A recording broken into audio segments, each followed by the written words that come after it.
안녕하세요. 결혼한 지 10년 차로 아이 하나 키우고 있는 40대 여성입니다. 신우와 어머님이 합심하여 저를 나쁜 사람으로 몰아가는데 환장하겠어서 하소연하러 왔습니다. 정말이지. 어떻게 사람들이 이렇게 염치도 없고 경우도 없을 수가 있는지 모르겠어요. 남편하고는 학교 선배의 소개로 만났습니다. 사실 남편을 소개받기 전에는 저도 제 나름대로 알아서 연애 좀 해보려고 독서클럽이니 영화클럽이니 그런 곳도 들어가서 활동도 좀 해보고 했는데 제가 사실 낯도 많이 가리고 그러다 보니 그런 곳에 간다고 해도 대화에 참여하기도 어렵고 무슨 이야기를 해야 될지도 모르겠고 그렇더라고요. 특히나 제가 술을 마시지 않다 보니 뒤풀이라고 하나 그런 자리는 정말 불편해서 견디기가 힘들었죠. 그래서 결국 쑥스러움을 무릅쓰고 주변 몇몇 사람들에게 좋은 사람 있으면 소개 좀 시켜달라고 부탁을 했어요. 이런 부탁을 하는 것도 지금 생각해보면 어디서 용기가 났는지 싶다니까요. 아무튼 그렇게 지금의 남편을 소개받았습니다. 낯을 가리는 제 성격과 달리 남편은 굉장히 적극적이고 힘이 넘치는 사람이었어요. 어디서 그렇게 나오는 건지 대화의 주제도 끊이질 않았죠. 제가 조금이라도 불편해한다 싶으면 얼마나 자연스럽게 화제를 전환시키던지. 그래서 저는 솔직히 남편이 마음에 들면서도 이 남자가 연애를 한두 번 해본 게 아니겠구나 싶었습니다. 그런데 웬걸요? 소개팅을 주선해준 학교 선배의 말로는 친구가 많아서 그렇지 제대로 된 연애는 한 번도 못 해본 저와 마찬가지로 쑥맥이라는 겁니다. 솔직히 지금에서야 그 말을 고지곳대로 믿은 제가 바보인가 싶기도 한데 그때는 그런 의심은커녕 잘 됐다며 안심을 했다니까요. 게다가 남편도 어찌나 저에게 적극적이었는지 말 그대로 운명의 상대라 믿었죠.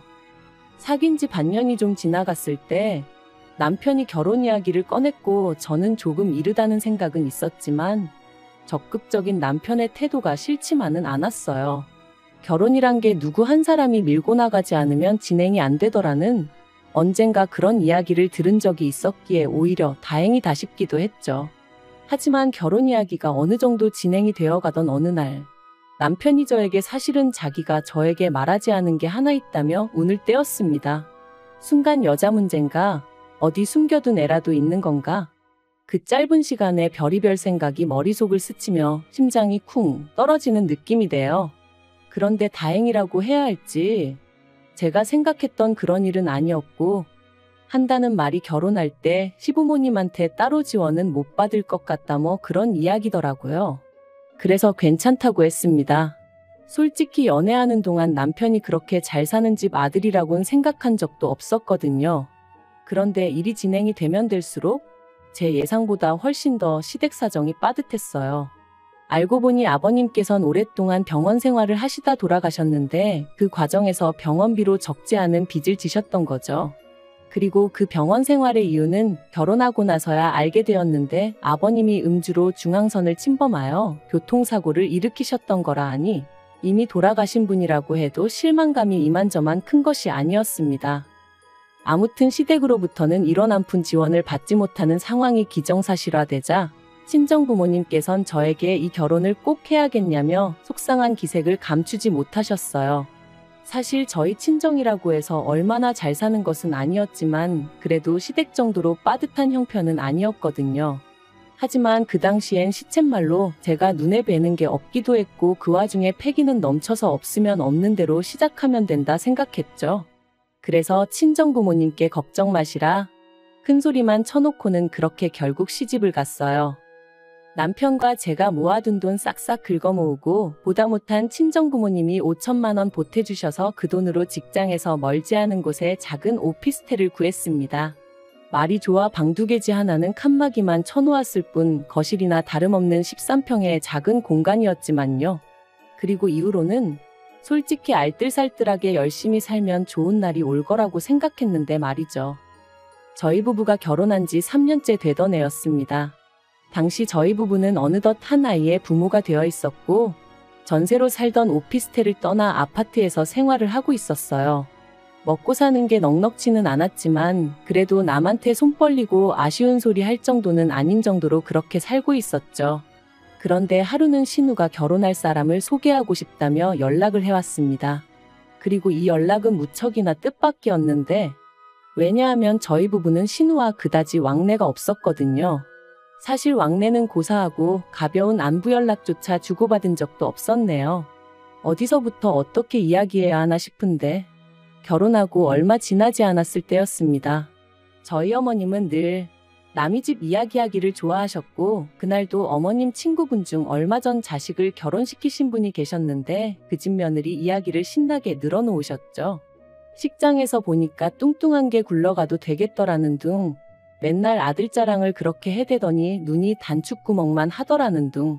솔직히 저는 원래 남한테 별 관심이 없기도 하고 앞에서 못할 말은 뒤에서도 하지 말자는 주의라서 어머님의 그런 수다가 듣기 편치만은 않았습니다만, 그래도 싫은 이야기도 들어드리고 적당히 맞장구를 쳐드리는 것도 어떻게 보면 며느리의 도리 중 하나다 그렇게 생각하고, 그래서 적당한 리액션을 보이며 대화를 이어가고 있었거든요. 그런데 그때 어머님이 갑자기 기억이라도 났다는 듯이 말이 나왔으니 말이라며 사실 저희 친정어머니한테 좀 실망을 하셨답니다. 그리고 저는 뜬금없는 어머님의 말씀에 좀 황당해서 곧바로 뭐 때문에 그러시냐 물었죠. 그랬더니 저야 어려서 뭘 몰랐다 쳐도 저희 친정어머니는 저희한테 5천씩이나 보태줄 여유가 있었으면서 예단은 왜 생략한 거냐고, 예단이라는 건 시댁에다 우리 딸 좀 잘 봐주세요 하고 보내는 것인데, 친정어머니께서 내가 너를 미워해도 상관없으셨나 보다 뭐 그런 식으로 말씀을 하시더라고요. 좀 황당하대요. 당장 어머님은 정말 아무것도 안 해주셔놓고 속으로 그런 생각 그런 계산을 하고 계셨다는 게 어이없기도 했고요. 그래서 어머님께 아무리 그래도 그렇게 말씀하시면 저도 기분이 별로 좋지는 않다고 했어요. 처음부터 어머님이 하나도 못 도와준다 하셔서 허리허식 다 생략하게 된 거고, 저희 둘이 모은 돈으론 전세 보증금하기도 빠듯하니까 친정부모님께서 그래도 신경 써주신 건데, 그걸 그런 식으로 말씀하시니까 불쾌하다고 솔직히 말씀드렸죠. 저는 그리고 지금도 제가 어머님께 못할 말을 한 거라고 생각하지 않아요. 확실히 그때 상황을 상기시켜드리고 제 입장을 말씀드려야 두 번 다신 이런 말씀을 하지 않으시겠지 싶어서 단도직입적으로 말씀을 드린 것뿐이었는걸요. 그런데 어머님은 제가 당신 말에 동의하지 않았다는 게 불쾌하셨던 건지, 그런 어머니 밑에서 컸으니 생각하는 방식도 똑같은가 보다며 뭐랄까 가정교육을 제대로 못 받았다는 식으로 말씀을 이어가셨습니다. 그리고 그런 이야기를 듣고 가만히 있을 며느리가 세상에 몇이나 되겠어요. 그래서 저도 그만 목소리를 높이고 말았습니다. 아무것도 안 해주시고 나 몰라라 하셨던 어머님은 이제 와서 그런 말씀하실 자격이 없으시다 그랬죠. 그리고 너무 화가 나서 그냥 먼저 집에 와버렸어요. 그런데 이제 신우 입장에선 자기 엄마가 며느리한테 소위 당했다 싶었는지 저에게 전화를 걸어와서는 악다구니를 써댔습니다. 네가 뭔데 우리 엄마한테 그따위 소리를 하냐면서 그깟 5천이 돈이라고 해왔다고 유세냐. 며느리한테 가방 하나 못 받은 우리 엄마가 불쌍해서 속에서 열불이 난다 어쩐다. 이제 막 대학을 졸업한 신우가 저한테 그러고 달라드니까 기도 안 차더라고요. 그래서 그래. 너 나중에 시집갈 때 네 시어머니 될 사람한테 이것도 해드리고 저것도 해드리고 다 해드려라 그랬습니다. 어머님이 네 시집갈 때 얼마나 바리바리해서 보내는지 두고 보자 뭐 그런 소리도 했던 것 같아요. 그랬더니 이제 또 제가 시댁 형편 어려운 거 알면서 비아냥거렸다고 울고 짜고, 이래도 욕먹고 저래도 욕먹고 말 그대로 욕바지가 따로 없었다니까요. 그래서 이후로는 연락을 안 했어요. 어머님 생신이나 명절처럼 어쩔 수 없는 날에만 남편이 불쌍해서 찾아뵙기만 했지 안부 전화니 뭐니 그런 거 일체 안 했습니다. 그랬더니 어머님도 제가 애 낳았을 때만 병원에 잠깐 왔다 가시고 애 양말 한 짝 안 사주시더라고요. 돌잔치 때도 오셔서 하루 종일 못 씹은 얼굴로 앉아만 있다 가셨고요. 오죽하면 저희 고모가 네 시어머니는 저럴 거면 뭐하러 왔냐고 하실 정도였다니까요. 아, 그리고 신우는 안 왔어요, 아예. 그래서 저는 솔직히 마음속에서 나는 신우가 없다. 내 신우는 죽었다 뭐 거의 그런 수준으로 생각하고 지냈었는데, 그런 신우한테 자기 시집 간다고 연락이 왔으니 제가 얼마나 당황스러웠겠어요. 한편 남편은 모처럼 제가 신우와 통화를 했다는 사실이 퍽이나 반가운 눈치였습니다. 그리고는 한다는 말이 신우도 막상 자기가 시집갈 때가 되니까 그때 지가 저한테 했던 게 생각나서 미안한 마음에 연락한 게 아니겠냐며 저더러 이참에 그간 묵은 감정은 털어내면 안 되겠냐대요. 그래서 저도 그런가 싶은 생각도 들고 그래서 노력해보겠다고 했죠. 그리고 얼마 후 신우에게 다시 한번 연락이 왔습니다. 결혼에 있어서 저희랑 상의를 좀 하고 싶다며 말해요. 그런데 그 상의라는 건 지금 생각해도 괘씸한데 바로 돈 얘기였어요. 좋은 게 좋은 거 아니냐며 남편이 이참에 어머님까지 해서 다 같이 보자고 졸라대는 통에 신우와 만나는 장소가 얼떨결에 시댁으로 정해졌거든요. 남편은 지금도 이 이야기를 하면 무조건 아니라며 팔짝 뛰지만 저는 지금도 남편과 신우 그리고 어머님이 저 몰래 합심하여 소위 판을 깐 게 아닌가 싶은데 제가 이런 의심을 하는 이유는 모든 게 너무 자연스럽게 흘러갔기 때문이에요. 갑자기 꼬리를 내린 신우와 당신이 경솔했다며 사과를 해오신 어머님, 그리고 신우가 시집을 가야 하는데 알다시피 돈이 어디 있냐며 어떻게 한 5천만 원만 해줄 수 없겠냐는 어머님의 부탁까지. 어이가 없었습니다. 그 이유는 단지 5천만 원이란 액수가 커서가 아니라 제가 현찰로 들고 있는 돈이 딱 5천만 원이었는데 마치 어머님이 그걸 알고 계신 듯 했으니까요. 그리고 제가 그런 의심을 할 수밖에 없었던 건 저는 돈 관리를 하는 내내 남편에게 비밀을 만든 적이 없어요. 오히려 남편에게 지금까지 얼마를 모았다, 목표는 얼마다 하며 세세하게 상황을 공유했었지. 그러니 제 입장에선 팔은 안으로 굽는다고 신우가 시집은 가야 되는데 돈이 없으니 자기들끼리 이런 깜찍한 생쇼를 꾸민 건가 싶기도 했고, 하지만 어쨌든 없다고 했네요.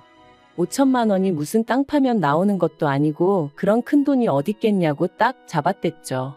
그랬더니 어머님이 저더러 너무하다면서 그럼 얼마나 해줄 거냐 하시길래 제가 100만 원 불렀습니다. 솔직히 뭐 오간 정도 하나 없는데 100만 원도 과하다 싶었거든요. 그런데 어머님은 또다시 저더러 생각이 있는 거니 없는 거니 그랬다간 네 신우가 시집가서 어떤 대접을 받을지 몰라서 이러니, 그래서 제가 어떤 대접을 받을지 왜 모르겠냐고, 제가 지금 당하고 있는 이 대접 그대로 받겠죠 하고 받아쳐버렸어요. 5천이나 가져왔는데도 해온 거 없다고 저도 이렇게 구박을 받는데 땡전 한 푼 안에 가면 어지간히 시달리지 않겠냐고요. 그리고 모르긴 몰라도 어머님도 생각 없이 딸 몸뚱아리만 시집 보냈다고 어지간히 싫은 소리 들으실 거라고 그랬네요. 신우한테는 심해부 될 사람이 여동생은 있냐고, 있으면 아가씨도 한번 나이 어린 신우한테 온갖 욕 좀 먹어보라 했어요. 기분이 얼마나 더러운가 한번 느껴보라고요. 그랬더니 어머님이 어이없단 표정으로 저를 노려보시더니 이내 제정신이 아니라며 아주 악담을 퍼붓는다고 저더러 꼴도 보기 싫다며 눈앞에서 꺼지라시대요.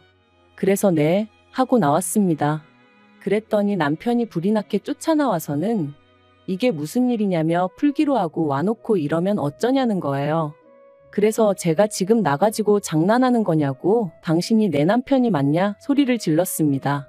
어머님이고 신우고 둘 다 똑같다. 속이 시커먼해가지고는 상종도 하기 싫다. 다시는 이딴 자리 만들지 말라 했죠.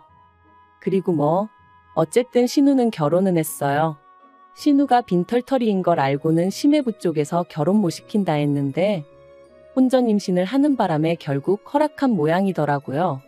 그리고 그건 신우 팔자니까 그러려니 하고 말았어요.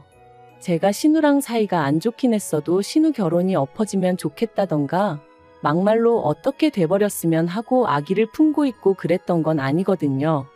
굳이 말하자면 그냥 저는 저대로 잘 살고 신우는 신우대로 잘 살던지 말던지 딱 그 정도였죠.